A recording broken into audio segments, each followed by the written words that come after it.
Lunchtime for disorganized play. It's lunchtime for disorganized play.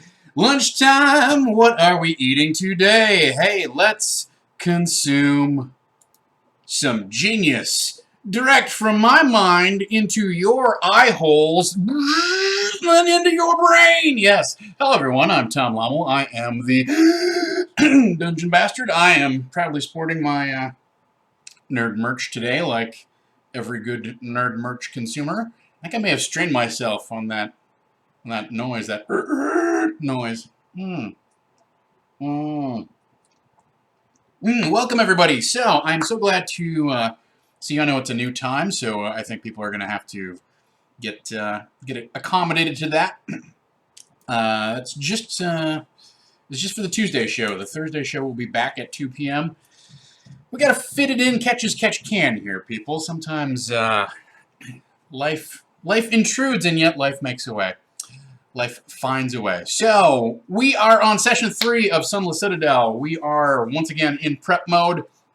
I'm going to discuss the adventure, and this is going to be spoiler-tastic. So if you're a player, you might want to just get out or put on your preparatory blinders for get your poker face on, pretend that you don't know what I'm talking about when your DM asks you, hey, did you watch that cool show with Dungeon Bastard? No. That's all you have to say. That's it. That's it. You can stare awkwardly directly at them, right? That's all you have to do. Trust me, it works every time. Today we're going to talk about mapping opportunity. Pinging our plot radar, something that I have been discussing the past week or so. We're going to talk about a twist on goblins, and we're going to talk about possible props. Also, I have a special announcement to make later today, at the end of the stream today. So you'll have to stay tuned for that. I think you're going to be excited about it. So, all right. So without any further ado, let's get into the meat of the subject for our hour that we shall be spending together here. So, mapping opportunity. As you may have seen in a previous installment, I handed the players this map. This is by no means a complete map, but it was something that they could use to inform their decision-making and perhaps plot some sort of course of action, right? So they have been given the quest by Yuzdrail, the kobold leader, to go and retrieve the dragon, the white dragon wormling that the kobolds had been nursing. I guess that's the best way to put it, at any rate. That poor Meepo had somehow lost to a goblin raid. So, with this map, they left Yuzdrail's throne, went back to the worm cage, which is basically bottom center area on the map, and then proceeded into the goblin territory, or not quite into the goblin territory, the borders of the goblin territory, right? So they went up to the dry fountain, and they fooled around with the sealed door and found everything that they needed there to make that happen. You know, they encountered everything that was in that room. But that was the end of that session, right? So, the great thing about giving them a map like this is not only does it give them an idea of where they want to go next, but it also gives you, the DM, an idea of where they're going to go next. And here's what I mean by that. So last session, they were at Yuzdrail's throne, and it was a world of limited possibilities, but it was still, there were some options on the table. If we take a look here, right? DM Joey, welcome aboard. They could have gone and checked out this weird meat safe thing and then gone down to the hunting grounds for whatever reason. I don't know why, but they could have gone off the map that way. They also, if you look next to the chamber marked Younglings, there is a door that says locked door. This also leads into goblin territory. If they had gone and dicked around with that, or if perhaps the kobolds had said, you know, we're worried about this door, we're not sure what's on the other side, and we've locked it, but we'd feel better if we knew what was over there. At any rate, if they had any inclination, they could have gone through that locked door and approached goblin territory in a completely different way, right? As it was, they went back to the worm cage and went around and approached the way that I assume most of the kobolds approach the goblins and interact, right? Is that I'm operating under the assumption, I have made the executive decision that the goblins do not use that locked door because it's a little too close to home. It's too much direct access to their lair. So instead, they have this very fortified, defensible channel with this, what I call pinfoot trap, and their archers, and kind of the convenient nearby rat colony to keeps the kobolds at bay. So, with this in mind, what you can do is take a look at the map, and I bought the PDF of the original adventure, and then I screen capped the map out of the PDF, and I printed it off on double-sided, like double scale, right? I cranked it up to 200%, printed it off, and then had to cut basically 4 different sheets of paper together and made this monster kind of overlay. But it's also what I used to make the tracing for the players. I don't have a copy of that. That went into Amy's folder. But I basically did a big tracing paper that was this. Like, so in order to create this, I printed this off, right? So what that means is I can now look ahead and kind of parse out, like, all right, we got through 3 encounters, something like that last session. Let's take a look ahead let's just look at like the next 5 encounters, right? So they're probably going to go up.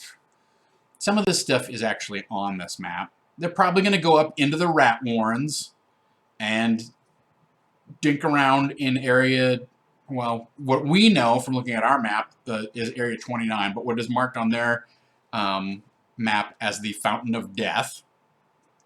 We know that there's more rats in area 30, so let's consider that kind of 2 encounters, right? They're going to have to deal with the rats. It might be close to 3. Like, they could spend a lot of time. I don't know why they would ignore that, although it is marked Fountain of Death. So they might think, nah, let's not screw with this one. On the other hand, they might also think, well, the last fountain we figured out, let's figure this one out too.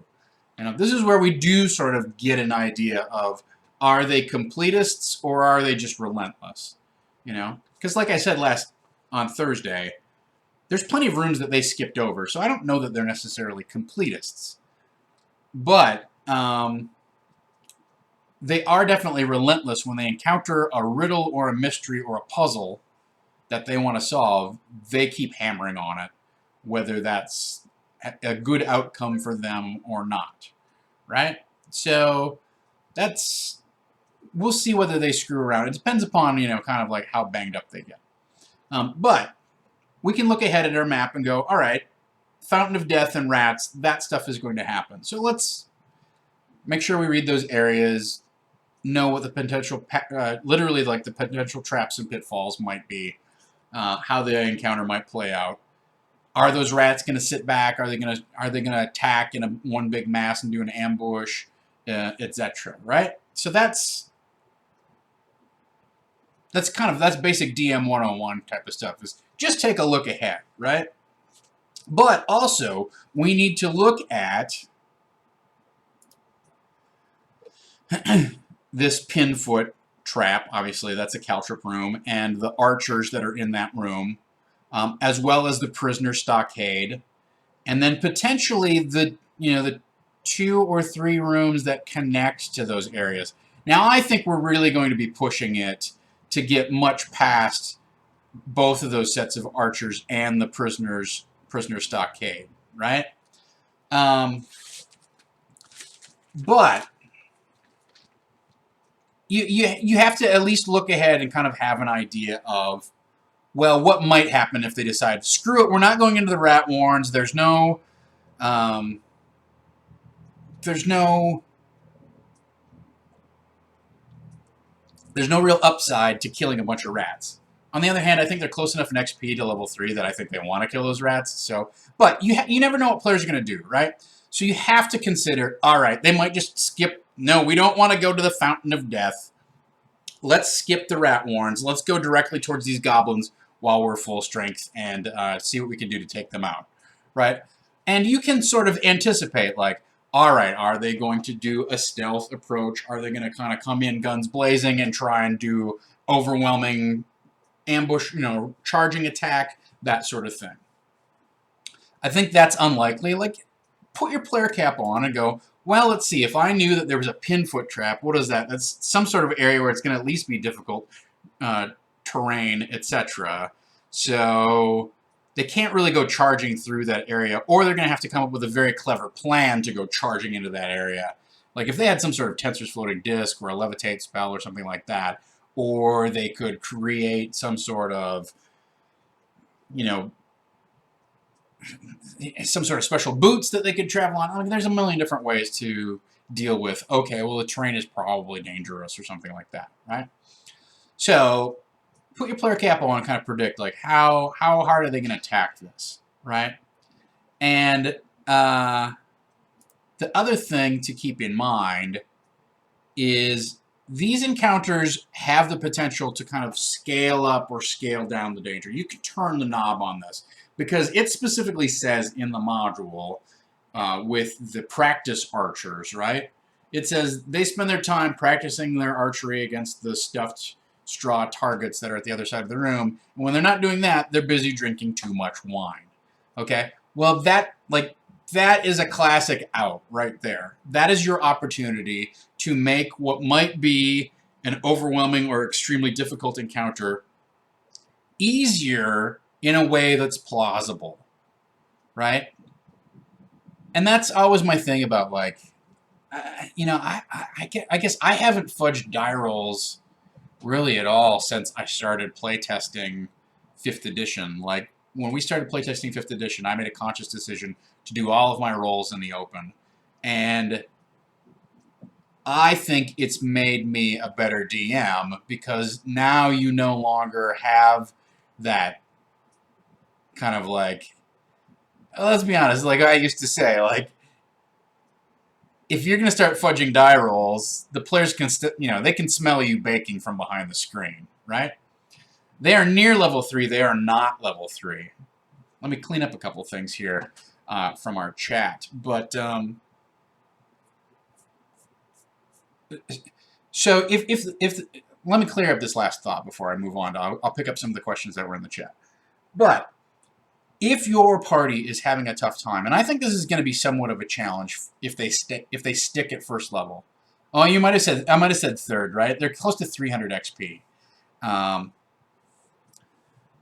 So look for ways that if your party is struggling, you can tilt the balance in their favor in a way that's plausible, makes sense, and would be logically acceptable to them, right?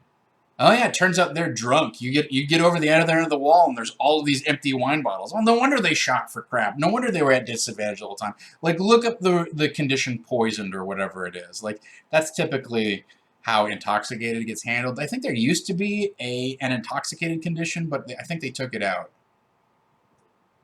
Somebody can fact check me on that one. I don't remember. I don't think there is any longer an intoxicated condition. It was in there, and I think it got removed.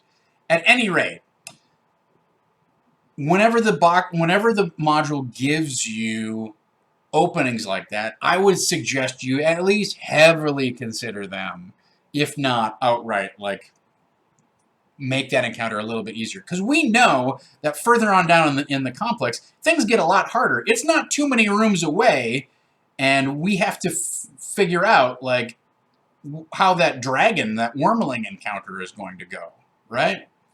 So that's,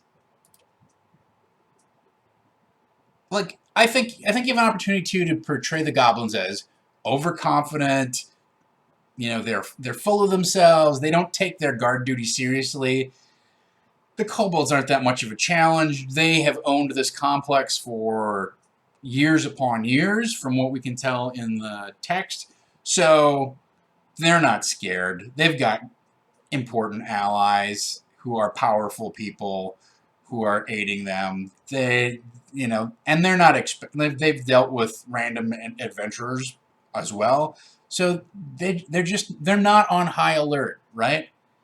And that's a trap I would encourage you to tiptoe around. Is, oh, let's play these guys to the very, like, the peak optimal combat tactics. Why? I mean, if you want to make your entire, like, dungeon be a grind, that's fine. But you can also sucker players into, and I don't mean this necessarily in a mean way, but you can sucker players into their own sense of self-confidence or overconfidence by letting the first couple encounters be kind of pushover encounters, and then they walk into the room that has 40 goblins in it, and they start sweating. Oh, wait a minute, we're not really ready for this. You know, ding them up a little bit. But if you make it just a punch in the teeth right off the bat, they're more likely to go, all right, should we keep pushing? No, let's back off. Let's do a short rest. Let's do a long rest, whatever it is, right? So keep that in mind. You have options. I have found a Rolling Thunder type of scenario to be particularly deadly against players, where you start off with fairly easy mooks and minions, and then you bring in some heavy infantry, and then you bring in your big bad and your finisher guys, and the party will really struggle with an encounter that ends up being the slow boil, as opposed to throwing hot water right in their face right at the top. So that's just something, as I was reading through, like, that stuck out to me. You've got to be prepared for, or consider the possibility that the archers are drunk or bored. They're not at the top of their game. And I think you need to take a look at the prisoner stockade scenario. Who's in there, what he can tell them. You know, I read through it. I'm going to modify that a little bit. You know, honestly, for a first level party, a guy with 17 hit points, you give him a little equipment, and he becomes a fairly powerful or potent ally if you can at least get him some gear to help him out. So that kind of wraps up mapping opportunity for me. And really what I meant was, like, you take the map and look at the opportunities for the encounters that are coming up. We've got on the list right now, we're looking at the Fountain of Death and the Rat scenario, overcoming the archers, dealing with the prisoner stockade, because they're probably going to go in there, and then you want to look at a couple rooms after that. You know, so you'll want to look at areas 35, 36, 37, 38, maybe 39 as kind of about as far deep into the complex as I think they're going to get. I don't like to prepare super far in advance. I like to kind of have an idea of what's coming up, but I think, you know, I don't know that as an improvisational DM, the advantage that I have is I don't have to read the whole thing in order to give the players a meaningful experience for this piece of it. I don't have to know what the final boss fight looks like. It helps me to do some foreshadowing, and it helps me to craft an overall arc to know, okay, well, this is where we're going. Here's who our big bad is. Here's how he operates. Here are the minions that he has at his disposal, etc., etc., etc. Right? But I'm not one of the, I'm going to admit, like, one of my failings as a DM is I don't like to read the whole adventure over and over and over again. That's just not my style.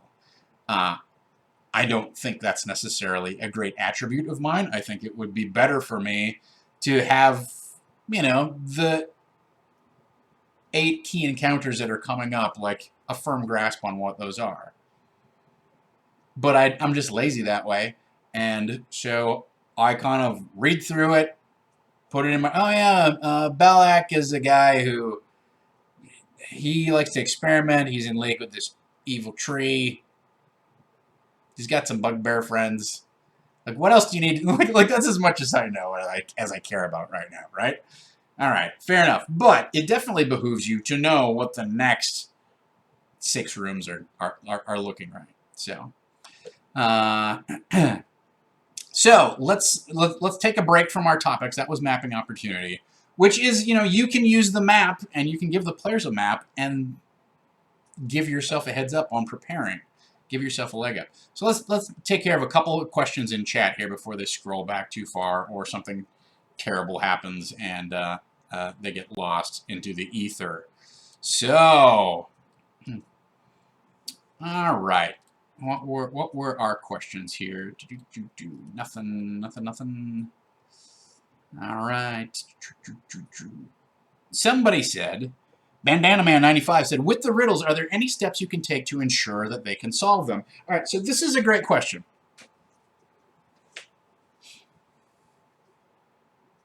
The premise there is you should ensure that they solve them. I don't know that you are under an obligation to do that, but I will tell you that in general, players will be frustrated and disappointed if they spend a lot of time on something and they can't get it. Okay? It's one thing to present them with some sort of riddle or something like that everybody looks at and they're like, I don't know, do we want to screw with this thing? Like it's a very common scenario where you've created like some sort of like, there's this door with these magic glyphs on it, and the glyphs seem to form a code, and it looks like this, and there's huge metal spouts on either side that clearly have some sort of like residue of acid or fire in them or ash or whatever it is, right? You describe this huge, complex, ornate thing, and they're in the middle of like chasing down one of the big bads down a hallway, or they know that 2 doors down is the lair of the dragon's nest or whatever. And if the players go, no, we don't really want to screw with this thing. Nah, let's skip it. Then you are under no obligation to encourage them or help them or make sure that they deal with that thing. If they haven't invested any energy into it, then fine. That's them telling you how they want to play their game, right? They're not interested in figuring out some code and possibly setting off some horrible trap. Great, good. Let's move on to the combat encounter, which they are obviously so desperately craving. So, like, be careful of the premise here, which is, is there anything you can do to help ensure that they're going to solve those riddles? Now, I know that my party, at least half the party, loves to fool around with this stuff and wants to figure it out and wants to keep tinkering and wants to keep exploring, right? Are there any steps that I can take to ensure that they will solve it?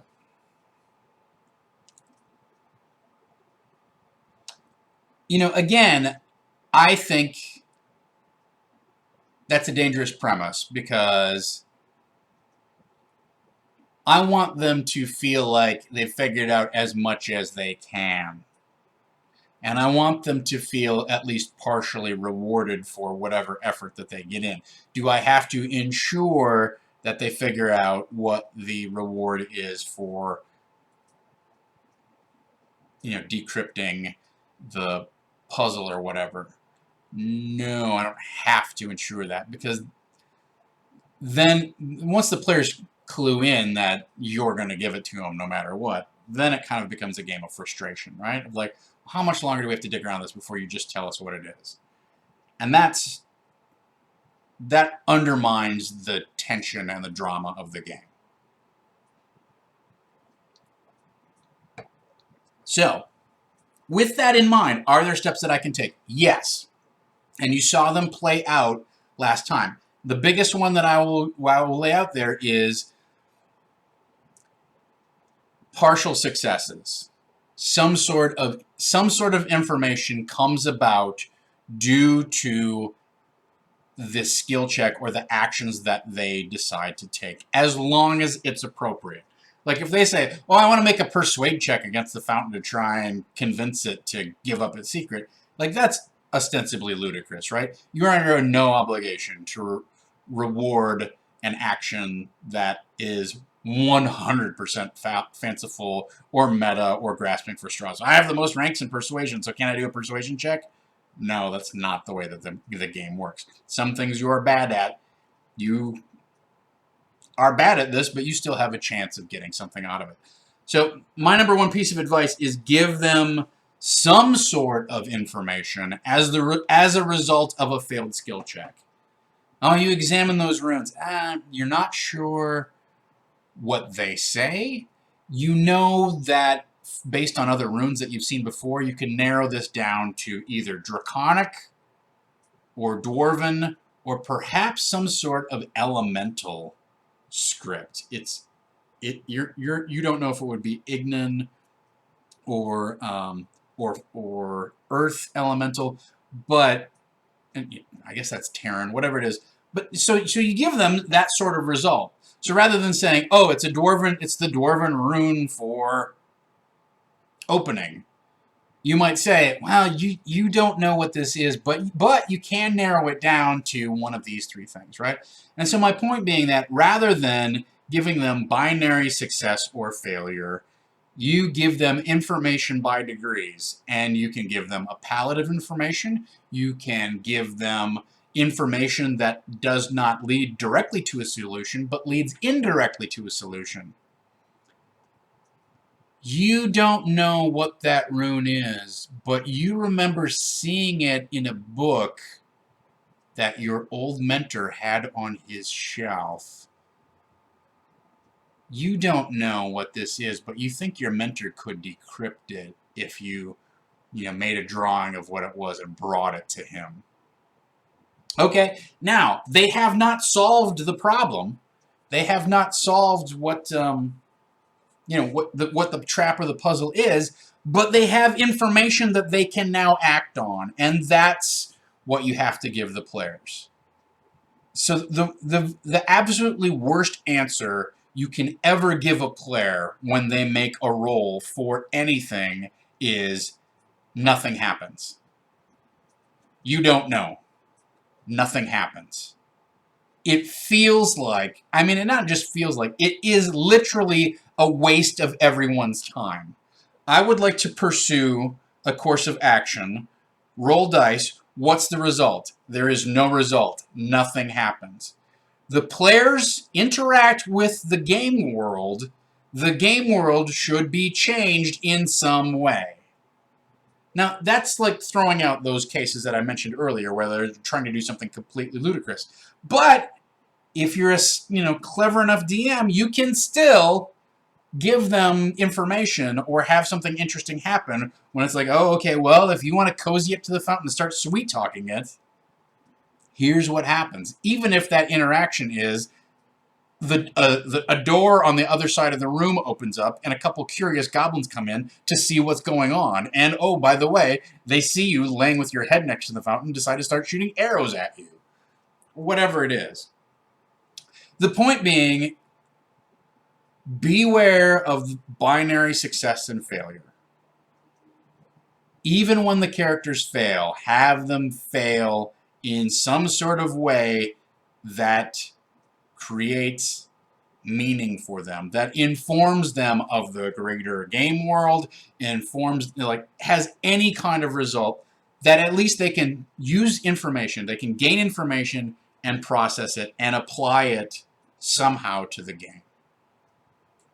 So that's what I tend to do, right? And sometimes I do that with intelligence checks or history checks. Sometimes I do that with perception checks, but I will often throw intelligence checks out there like, okay, well, you remember,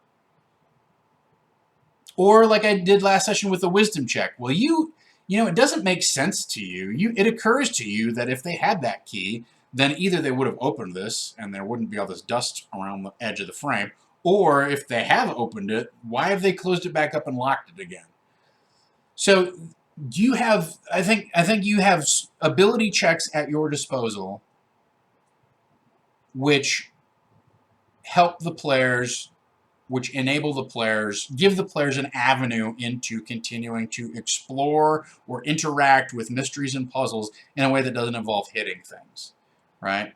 Now, not every player, some players just want to hit things, that's fine. So you got to be careful about boring other players. And you have to be careful about setting the DC too high on some of these things and just turning the game into like a relentless series of skill checks. Be very generous when they hit a natural 20 or they just hit 20 or above on a check. In Dungeons & Dragons 5th edition, 20 is a lot. You know a lot. 10 is like, average. You know something about it. Below 10, all right. Like the players recognize, okay, I don't really figure anything out. I should, the flip side of that is reward 20s when they roll a natural 1 or like a 3. Don't let the players go, oh, well, I clearly don't know anything about this. Like, that's the player getting frustrated with the game and the dice. And you don't have to let the game and the dice dictate what the result is. You get to arbitrate that. So they might still get some sort of information. It might be completely false, or it might be so ambiguous that it doesn't lead directly to something that they can connect with. But give them information. Give them something that they can act on and continue to act on. Don't say nothing happens. You don't know. All right, a couple other questions that I'll quickly clean up here, and then we'll move back on. And also, I was ignoring some of your message while I was pontificating, everyone. Quick question, speaking of rests, quick check-in for the DM. How are you liking the short rest and long rest unlocks versus the typical party decision for short and long rest? So I like the way that, for those of you who are new to my game, the way our stream works is when the chat hits a certain donation level, a short rest recharge is unlocked for the party that they can just expend. Like, they can't expend in combat, but if they're not in combat, they can go, we're going to cash in our short rest, and they don't have to spend like an hour like sitting there, and then I have to think about how the world might change in that hour and how goblin forces might respond or whatever. Like, I feel like I can interject that if I need to, but like they can essentially do what in a 4th edition would be like a second wind type of action. You just catch your breath and away you go. And it's a similar thing for long rest. I think it works great. I'm very happy with it. I think it helps.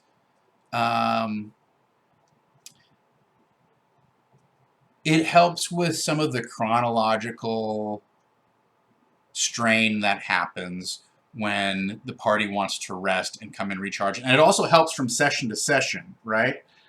So I hated tracking, like, oh, let's see, how many hit points was everybody at? And especially when you don't play for like 3 weeks or something like that, and the players are like, can't we just have a long rest?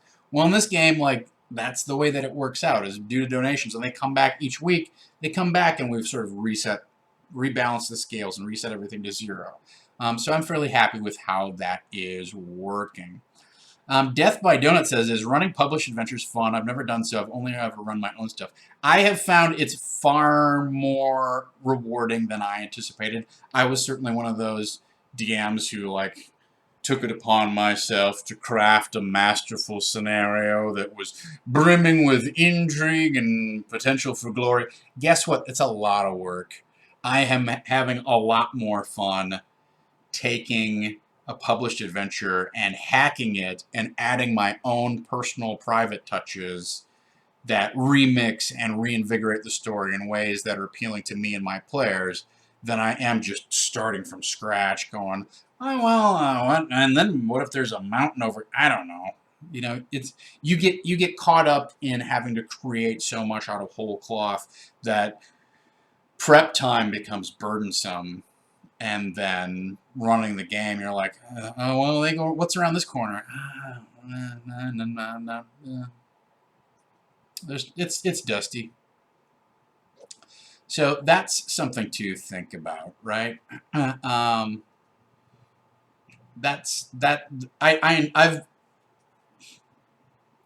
really only run published adventures for the past year or so, and so far I'm having a lot more fun with it than I anticipated. So, da, da, da, da, da, da, da. What else do we have in the chat here? Quick. Everybody has a chat. Dun, dun, dun, dun, dun. All right. So, here's the thing. One last final check-in here.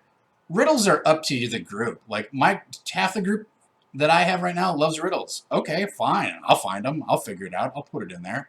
It does help to have a plausible reason why this is here. A lot of it is like, this is a tomb that areas of it were supposed to be warded off and guarded off and things like that.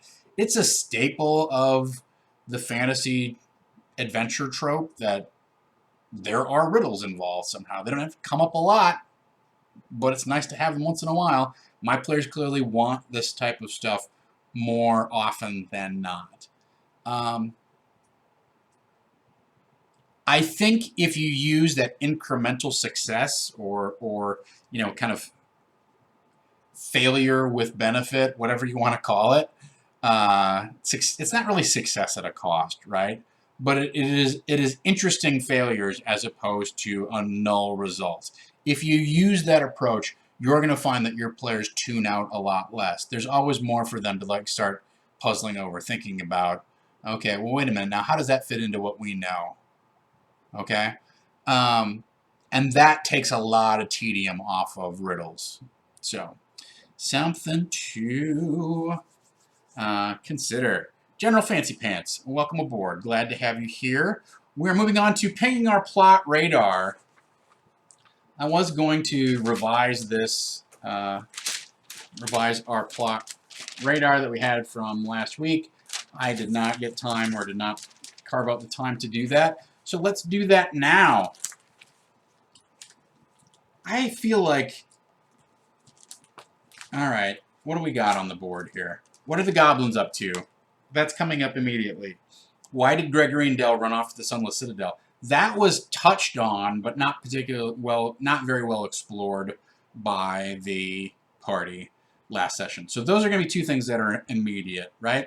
And some of this is going to come up when we, assuming they get to the part where they interrogate the prisoner that's in the stockade, right? Things that are still sort of just out there a ways. The Gulthius Tree, Twig Blights, Balak the Halfling Druid, and this Bird Song Prophecy. What is going on there? I think something we have to put on the board, and my Post-it notes are across the room. I think something that we have to put on the board is this voices thing, right? So, Tack, Amy's character, has been hearing a lot of voices, and that really became a major theme last session.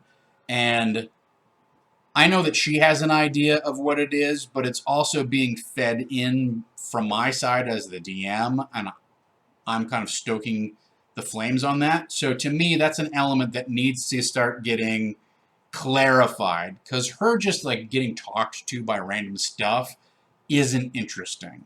I mean, it's amusing, but players want to see the pattern, and the chat wants to see the pattern. You guys want to understand, why do these carvings talk to her? What about these carvings? Why doesn't the fountain talk to her? That sort of thing, right? So that's an element that's popped up that I think is probably approaching, if not maybe more immediate, but certainly approaching.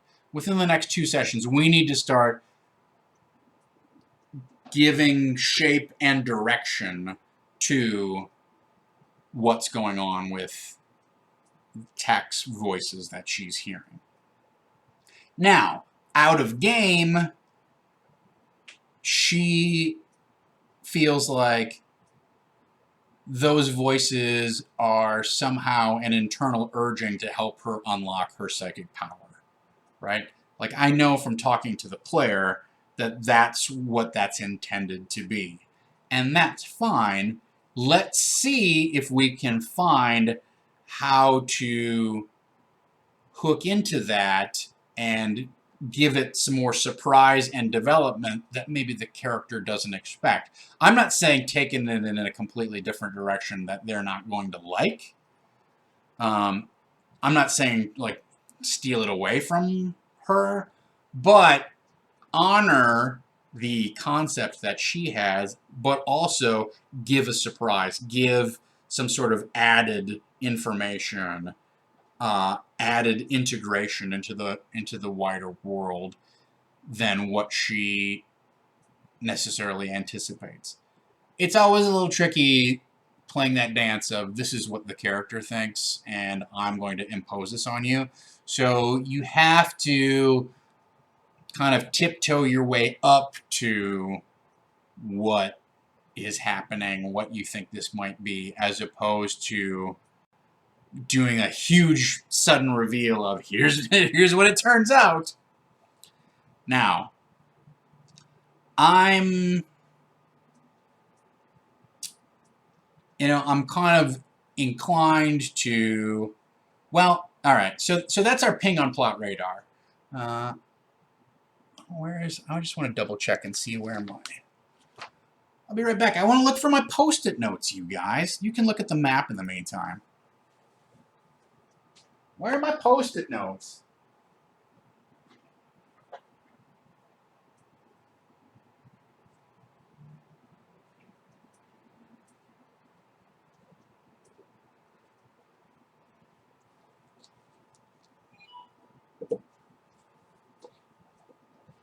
Where are my markers?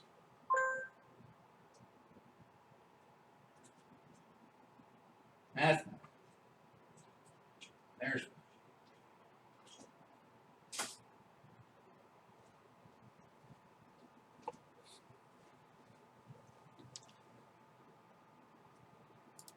All right, I'm back. I'm gonna get some different post-its. So here's the only thing. Like, I drew this at a scale that you guys could easily read it, and I have enough elements that what I would like to do is get, like, those half-size or quarter-size post-its and put them on this board so I can track them a little bit easier. But I'm gonna write down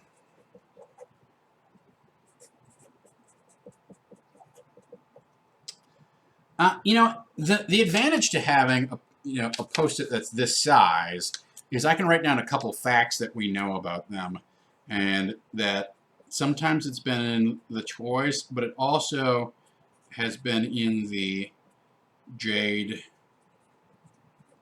Dragon statuettes.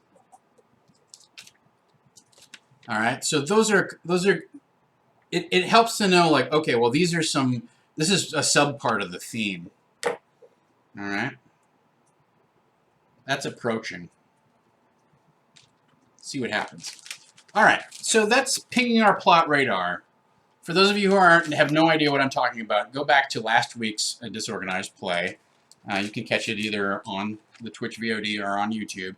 And I created this whole thing last week, and I'm very happy with it. I think it's going to be a useful tool for me, and I haven't really seen anything like this out there in the wider RPG community, and I think it's not like a stroke of genius, but I think it is a really handy way to organize and deal with the organic nature of an ongoing adventure or campaign. And one thing that I think is really important is that it starts on this side as being the closest to your things that are closest to happening or need to be addressed in the next immediate session, right? And then it gets further out, as you go in this direction. I think it's important to organize it in a horizontal way as opposed to organizing it from top down.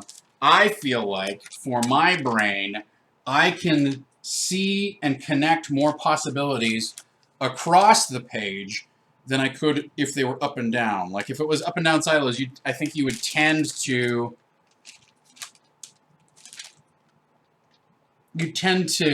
read it like it was in order, and it's not supposed to be in order. It's designed so that you can reorder it and to give you a view that kind of shakes up what your preconceived notions are about what's going to happen next or how things could be connected. BSB Care, I'm not old. It is not a testament to like me having forgotten where my post-it notes are. It's a testament to how cluttered my desk is. So keep that in mind. All right. A twist on goblins. This is going to also tie into, I think, into tax voices, right? But as written, the goblins are goblins. They're standard, run-of-the-mill, dirty, grimy, nasty, mean goblins. That's fine. Like, there's no reason you have to change them. You can run it as written, and everything can be cool, right? So I don't see this as something that needs to be changed. I see this as an opportunity for me to do a remix, do a little spin, put a little extra flavor on there, make the adventure my own, right? So I would like these goblins to be more interesting than just standard run-of-the-mill goblins. And here's where I get to some of these ideas. You do, as much as I say, read the next 5 rooms and call it good, you do read the whole thing, you definitely read the whole module through once. And you find out that Belloc is a druid who's experimenting with this tree that grew out of the stake that was buried in the heart of a vampire and has assumed some possibly malevolent supernatural abilities. Okay, great. Belloc has this whole area called Belloc's Laboratory. Am I calling him even the right name? Is it Beliac? Let's just double check. No, it's Belloc. B-E-L-A-K. I put an extra L on there, but it's B-E-L-A-K. Belloc. Right? Oh, could I? DJ Regular asks, could I put together a template for folks to use and experiments with for the Patreon? Yeah, I will do that. I will try and fancy up some sort of thing that you could print out on, like a PDF maybe that you could print out and put little stickies on. I can do that for you guys, you bet. Especially for you Patreon backers. You deserve a little juice. So, Belloc is experimenting with potions and things like that, with fruits from the Beliac tree and things like that. Now, one thing to keep in mind is I have completely dispensed with the idea that he sends the goblins to the village to sell this magical apple that cures any ailment, right? Like the whole fruit of the Gulthias tree is not an element that has been overtly introduced into this session, like this table of adventurers. That's not something that's on their radar, not something they're pursuing, not something they're even aware of, right?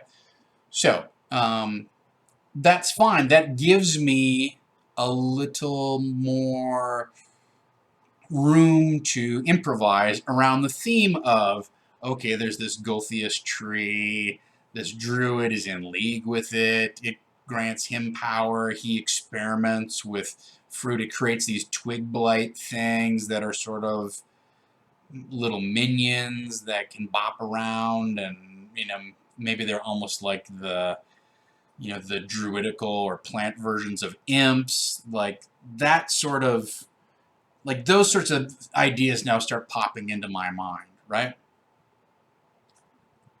I would like to up the stakes with this experimentation. So rather than having it be, oh, there's a room or two where you find out that this is going on,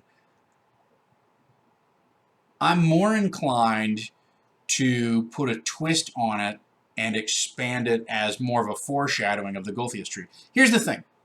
If you take the plot hook of here's the apple and the goblins know something about this tree and da-da-da-da-da, and introduce it early, then the players know, oh, there's this weird tree And maybe there's something wicked about it, right?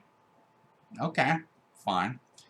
I've dispensed with that hook. My players have no idea that there's a tree at the bottom of this dungeon. So, instead of doing foreshadowing through a plot hook, I have an opportunity to do foreshadowing in a different way.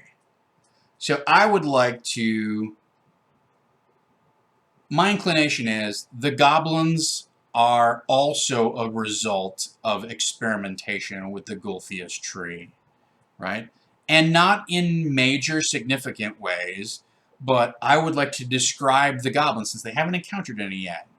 Describe the goblins as maybe, one hand is made of wood, or, their fingernails are like long, their hands covered with bark, or their fingers are long and covered with, have thorns on the end of them. Or maybe they have a little bit of a green leafy beard or something like that. So I want it to be like they've been tainted, but also sort of enhanced. But not some to the point that it makes them super goblins. But on the other hand, it's a great opportunity for reskinning, where the goblin leader and his 3 hobgoblin lackeys, instead of making them hobgoblins, they are like taller and broader, and they have literally like a stockier frame, and they move slower but stronger. And when you cut them, it's like chopping. You hear the solid chop of you're hitting wood, not flesh. That sort of thing, right? Well, now all of a sudden we've gone off of traditional. You're no longer in the realms of like, I'm in traditional fantasy land, and these are goblins, these are kobolds. I know what they can do. They have dark vision, and they have pack tactics, and like now you've gone into the world where you've put another dimension onto the world, where the players go, okay, I'm no longer certain what's going on here. So, sorry. Every time.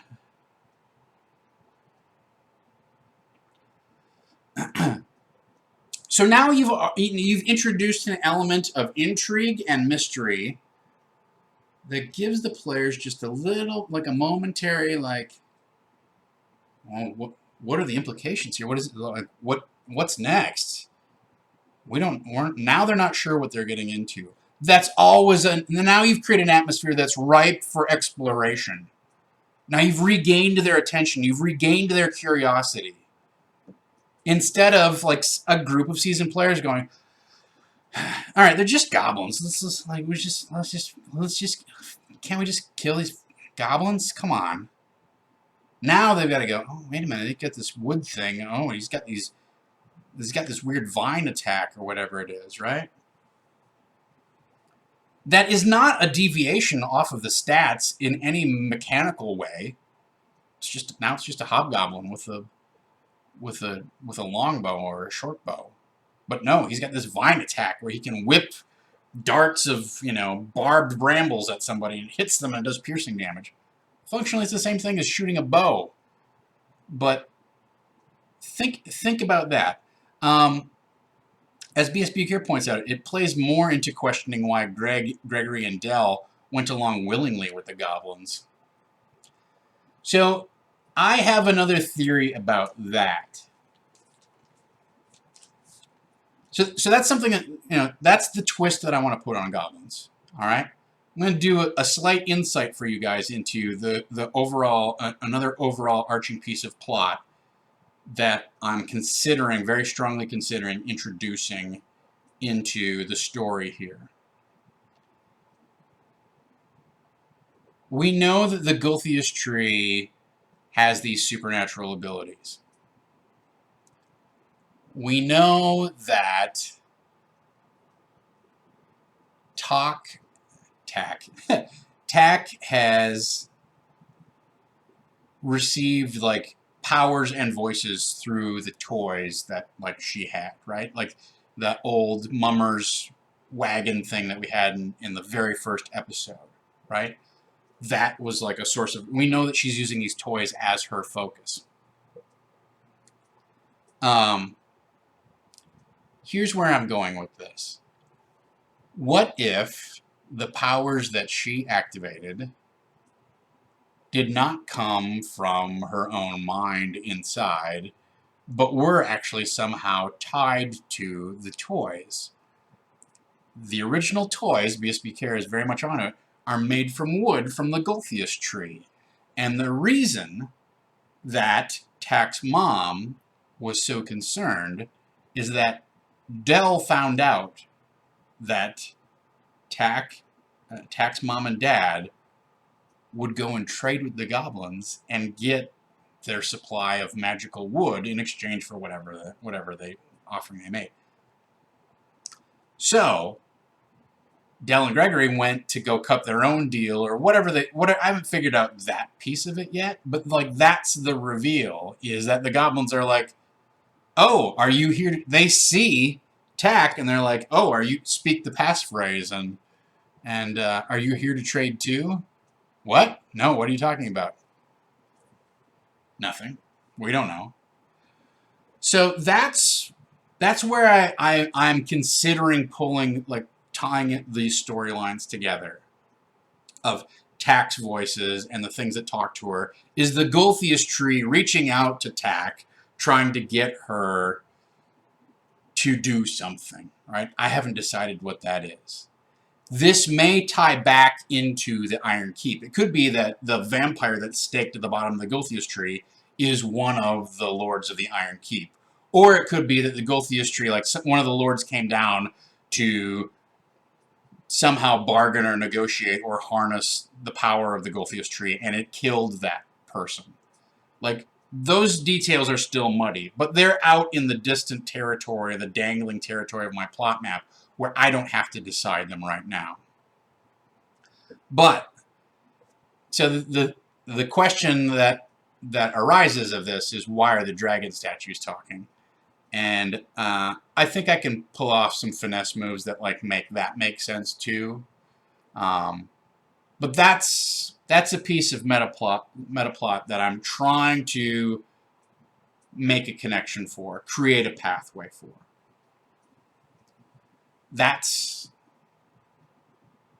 I think that's going to be a fun reveal. You have to be careful with these kinds of things. Just like this birdsong prophecy was set up so that, well, the obvious conclusion is that Avril's parents are villains. And she was like, ugh, like, Havana was not having it, right? Good, then I'll just back off from that. So I need to tiptoe up to the idea that this, because Amy may completely rebel against this idea. You're really like walking on that fine line of like ruining a person's character concept versus like revealing something that makes them go, oh, okay, then now suddenly I have a lot more depth, etc. Right? So, James V says the dragon statues belong to the vampire and his psychic imprint is on them. That's one thing. The other thing that I'm thinking is that they were described as being very pale stone with veins of, like, pale white jade with veins of green in them.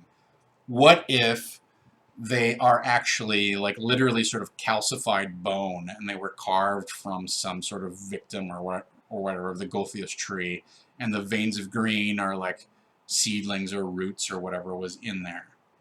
So those are some, I have some ideas for getting around the dragon statue complication that I inadvertently introduced last session. I wasn't planning on doing that, and I was yes-anding something that she was sort of like walking up to and encouraging a theme and a motif, and it sort of broke some of the logic of what I thought I had. But I think it can come back around. So that's my twist on goblins, and that's my twist really on the Gulthias tree and where we're headed. But I think this whole idea with like Belloc being sort of this weird kind of alchemist, kind of Island of Dr. Moreau kind of character with plants is intriguing and engaging in and of itself. The final topic that I want to talk about here, James V says, well, what if Belloc is Avril's uncle? And the parents were going to stop his evil experiments and were captured and never returned. And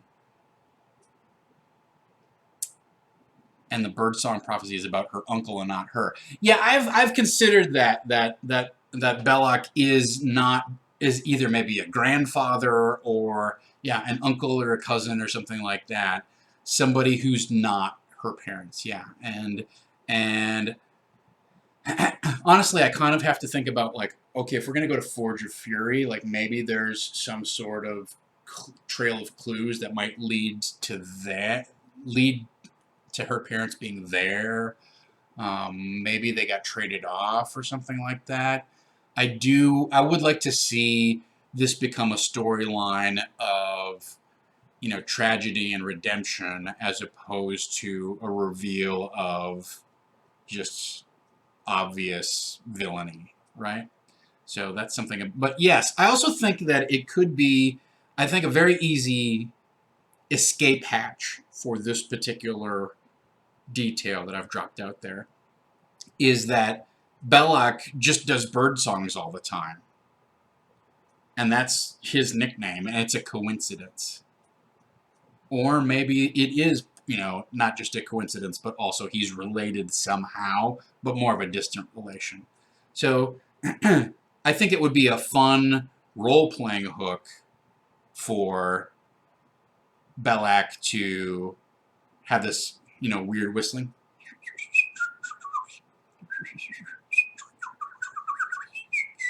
That he always does all the time. Like, I think he's probably a little, a bit of a madman, right? So let's give him some sort of, like, weird madman role-playing type of quirk or trait.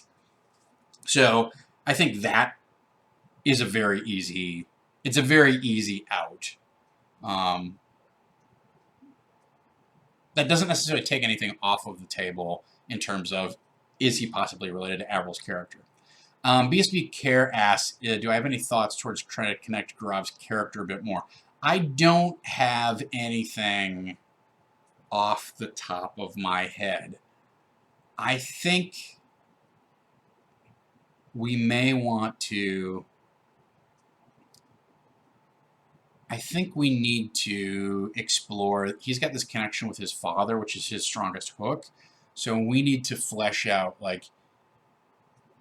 We need to give his father some weight in the we need to create some ripples in the pond for the character of his father. So if his father was a ranger, and the other thing about this whole goblin twist is, if you recall back in session 1, the sheriff was like, I'm sorry, so many of my resources are tied up. The goblins are doing this uprising out in the forest, and we've had double our patrols and da da da. These goblins are part of a larger movement. Like, Belloc is supplying goblins, like, across the forest. Now, all of a sudden, Belloc is like a major player in the region, right? So that ties back to, like, that's a nice callback to something that we brought up, and can become a larger campaign element. We could almost put that as a dangling thing on our board. We could just write down Goblin Uprising or whatever.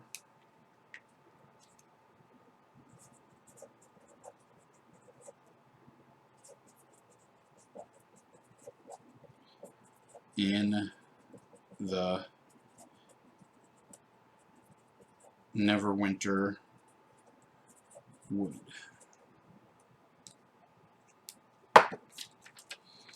So it's another thing that I think we can just have as, I don't want to call it dangling. I'm going to put it on I'm going to rename these columns a little bit. I think the closest column is closed or retired, and the furthest one out is dormant, right? So retired, you can always come back out of retirement, but the ones that are dormant are ones that never came to fruition in the first place. That's the way I look at it. All right. So I want to talk. I got 2 things left to talk about. Obviously, I'm going a little over time, but I got a little bit of cushion here. So possible props. One thing when you read ahead, when you're looking ahead on the map, is look for areas where you can potentially drop in or create some props that will enhance the game. And if we look at, where is this thing? So, you know, we have in the rat warrens, we have this corpse of this adventurer. That's a place where you could drop in an illustration of the ring, or you could drop in a scrap or a note from something if you wanted to fill in some things. But if they get to the White Dragon Wormling encounter, there's a sealed scroll case carved of bone which carries an inscription, and inside is a piece of parchment that has a message in Dwarvish written on it. And that actually, for those of you who are paying attention, mentions Kundrukar, right? Well, if you've read Forge of Fury, you know that that's the Forge of Fury, is Kundrukar, right? We could create, this would be a great opportunity to create a prop that just has the message on it. You know, get a dwarven font thing on your computer and just type it up and print it off as a scrap. Or you could hand draw it, however you want to do it, right? Like, whatever you're most comfortable with. Sometimes it's fun to wow your players with something that you've handcrafted. Sometimes what you've handcrafted is more than, you know, your skills are actually capable of putting together, and it's easier to just type something into a Word document with a cool font, maybe put a couple weird markings on it, or, you know, crisp it a little bit with a candle or whatever it is. But those were two opportunities that I saw where it's like, okay, let's create a prop. Let's try to get an illustration of Enki Timber, or whatever his name is, who's the prisoner in the stockade. Like, let's get that guy a face card, whatever it is. Like, get the illustration on the board. So look for opportunities when you're looking at for the next encounters. Like, I always like to have a few material things that they can grab onto and interact with that brings the game, you know, out of their imaginations and onto the table, right? And sometimes it's as simple as, like, I drew the area as a battle map. So that's our possible props. You don't have to spend a lot of time doing it, but a little extra effort to just like, and here you go, there's a handout for this. Anytime there's a handout, the players all of a sudden, no matter what they're doing, come back into the game. What's that? Oh, do you have a copy for me? Can I look at that? What does it say? What is it? It's a way of bringing people back into the game and focusing their attention on something. Now, you have to be careful, because if you only have one handout and there's like 8 players, one person or 2 people are hogging it, and the rest of the table is kind of like they're roadblocking. Like, can we? Like, I try to make multiple copies. So that's another tip that I'll give you, is it doesn't hurt to print off a couple extra and go, you can hear, this is what they're looking at. All right, so that wraps up our prep session. I feel like I have a pretty good handle on where things are at. I think it is definitely time to start foreshadowing some of these things that are going to be happening sessions from now. You know, when they get to the second level, we're probably got, I would say, before they even go down to the second level, it'll probably take 2 sessions to finish off this portion of the complex, right? So we'll get up into the rat warrens and deal with some of these archers, and then at least another session to push through to the end here, right? So we're looking at 2 sessions, so 3 sessions before we get to the second level. That's plenty of time to start queuing things up and figuring out, okay, well, let's give them an idea of what might be awaiting them down below in the Grove level of the Sunless Citadel. All right, so I have one last thing that I want to talk about today. This is not on the agenda, but I'm going to bring it up. So, for those of you who are Kickstarter backers, Carthoon, which is the fantasy setting created by Brian Patterson and filled out by Tracy Barnett of Exploding Rogue. This just came out. We just got our copy yesterday. Actually, we're going to get 2 copies. I don't really have, like, I haven't looked through it enough. We got it last night, and then we had to go do some errands and take care of some things. So I'm not going to give you a huge preview on this. Maybe on Thursday I will give you a preview and kind of a walkthrough of like thoughts, impressions, and things like that. I will say Evil Hat did an amazing job putting this book together. It is gorgeous. It feels terrific. Lindsay is number 77. I just got the hardcover. I didn't get the signed one, so that's that's my bad. But Evil Hat did a great job on the production of the book. It really feels terrific. It looks great, and the inside is gorgeous, right? Just like I believe Daniel Salas did the layout on it, and it really looks terrific. So I will try to spend some time with this, and I'll try to spend some time with this and maybe do a little flip through on Thursday, talking about Carthoon and what's inside and what you can expect. You'll be able to pick this up at your own game store probably in July if you are so inclined, if you did not back the Kickstarter. However, on a related note, I have a very special announcement, which heretofore has not been announced on the stream. So, we are looking at, as part of our 24-hour marathon charity stream, raising money for the Alzheimer's Association, we are looking at bringing Brian out to Los Angeles to sit in on the stream, run a session of Carthoon, maybe sit in on a game or two. Perhaps we'll have some donation goals where he will do some either PC sketches for Iron Keep, so that we'd have PC portraits of Tack and Avril and Grayson and Garav's character.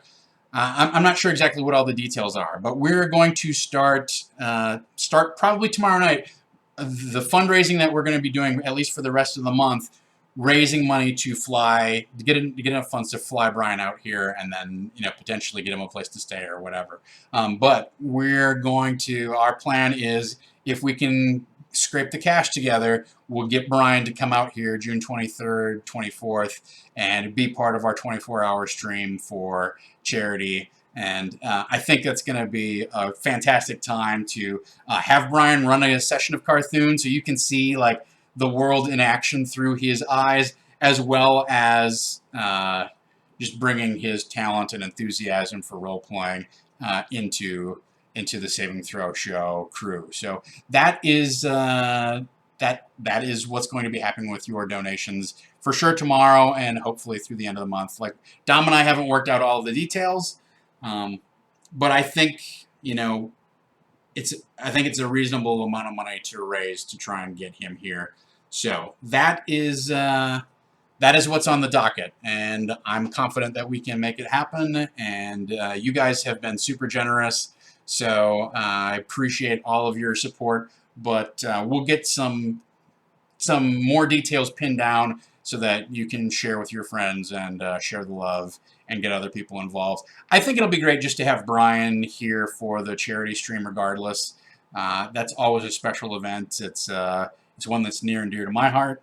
So I hope you guys can help support it. With that in mind, let's take a look at our remaining time on the calendar here this week. So obviously, definitely check out Brian's webcomic at d20monkey.com. You can follow him at d20monkey on Twitter. You can also follow me at Dungeon Bastard on Twitter. Tonight, I don't think there's time for games, but tomorrow we're going to see how all of this planning plays out with Iron Keep Chronicles. We will actually run the game tomorrow night. So tune in and you can see how all of this stuff that we just talked about actually comes to fruition inside the game world. I'm really enjoying running this game, and I'm really glad that you guys get to sit in and watch everything that's happening and be a part of the action. And I think it makes our conversations on Tuesdays and Thursdays more fruitful, and I spend a lot less time talking about what happened and talking about what can happen, what could happen, etc. So I'm really I'm really excited about running this game. Thursday, I will be back at 2 o'clock. Also, just FYI, I do sit in Wednesdays. It's a busy day for me. With Geek and Sundry, I do Bearded Men. Bearded Men West, where I do Dungeons & Dragons, the improvised campaign. I am the DM for that. I encourage you to check that out. That is every Wednesday starting at 2:15. It goes for an hour. So check in on that show. We're on the... I'm not sure who the hero is tomorrow, but we will figure that out. So tomorrow at 2, you can catch me on Geek and Sundry. Thursday at 2, you can catch me back here for Disorganized Play, where we will get together and recap the action, discuss what happened, and try and do some Q&A and also do a little preview of what might be cooking for next week. So I'm looking forward to that. At 8 o'clock on Thursday night, Mr. David Crennan is doing Star Wars Edge of the Empire, Never Tell Me the Odds. Friday at 8 o'clock, Mr. Dom Zook gets in front of the camera for Wild Cards, hosted by the ever wonderful, ever lovely... it's Jordan Caves Callerman is the DM, right? And Jordan Pridgeon is playing the Preacher? I have a hard time keeping up with all of our shows. I have enough going on. You know, BSB Care asked the question, are you planning on having a cast sit-in on Thursday to come in and check in and chat? So, it's a valid question. There's 2 issues. Number 1 is I like talking to those guys and getting a feel for what did they like, what did they not like about how the session went. But I have a really hard time keeping it to an hour and keeping it on topic the way it is, and I don't know how compelling of a chat experience it is for me to post questions and then wait for them to chat back and read back their responses so that people who are watching on YouTube understand what they said, etc., etc., etc. So that's... I'm not sure that it's working the way that I want, and I think it's taking away from my agenda of being able to talk openly about spoilers and my reactions to how things are progressing and what elements are working together properly and what elements aren't. So on that side of things, I feel like we've tried it a couple times, but it's not as productive or as good of an experience as I would like. And then secondly, just purely on a stream kind of structural type of note, we have implemented a new thing for our Patreon backers where you back at a certain level and we have cast check-ins, basically like a fireside chat with the cast of a particular show. And that's something that I really look forward to doing. We haven't done one for Iron Keep yet. And I think it'd be fun to get all the players together to bounce off of our Patreon backers and also just get in a room and get all of us talking about what's going on and what's happening, etc., etc., etc. I feel like having the players pop up into the Disorganized Play recap show undercuts that experience. And so for that reason as well, I feel like it's prudent to probably discontinue having the cast come in and do a check-in. I would love to keep doing it, but it's not happening in the format that I like. I want both of us, I want whoever's here to be able to hear and see those people and have a spontaneous, immediate interaction as opposed to I ask a question and then I look down here for 15 seconds and then I come back and I just read back on the screen what it says. So I don't think we're going to continue doing cast check-ins is the short version of that answer. Those are the reasons. If there's a different way that we can find to make it work, great, but I would really rather just have it be something that we can all sit down in the studio and chat through. So that's something, as Fockwad points out, it would have been hard to do one for Iron Keep considering the frequency of the fireside chats and whatnot. So we'll still work out those details and things like that. And we've talked about maybe like, okay, if we hit another tier on our Patreon, we'll add a second fireside chat or something like that with a different cast. Those are all things we're tweaking and considering. We haven't finalized details for that, right? I think it would be great if, like, this thing that we're looking at doing with Brian, if we could bring in other guests, maybe like once a quarter or something like that, to do a special like Saturday session game or whatever it is. I think that could also be a cool Patreon backer reward. But I don't know what pricing, what funding level that would have to hit at to have it make economic sense for what we're doing with the channel. That's something like, honestly, like I just came up with this idea like I literally came up with this idea like on Saturday or something like that, right?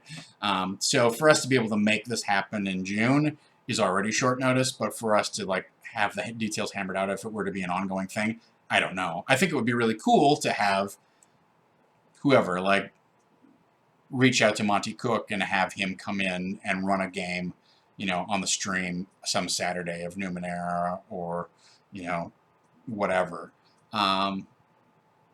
Invisible Sun, what have you. I think that would be fun, but we'd have to find a way to make sure that economically it makes sense all the way around. So that's a little check-in on that.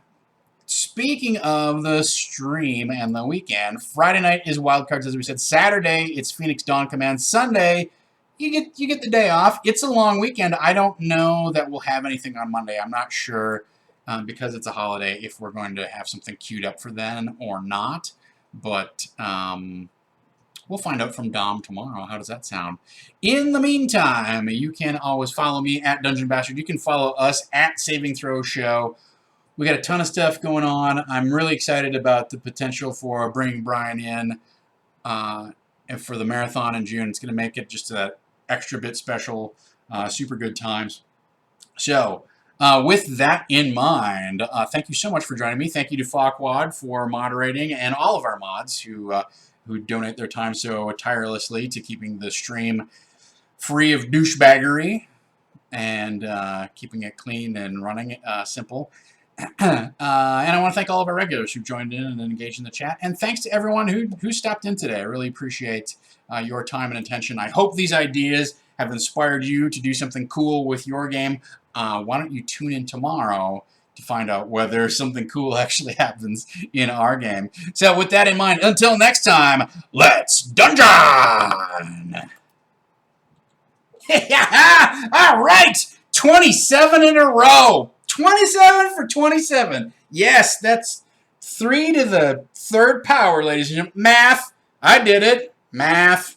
Math. Math.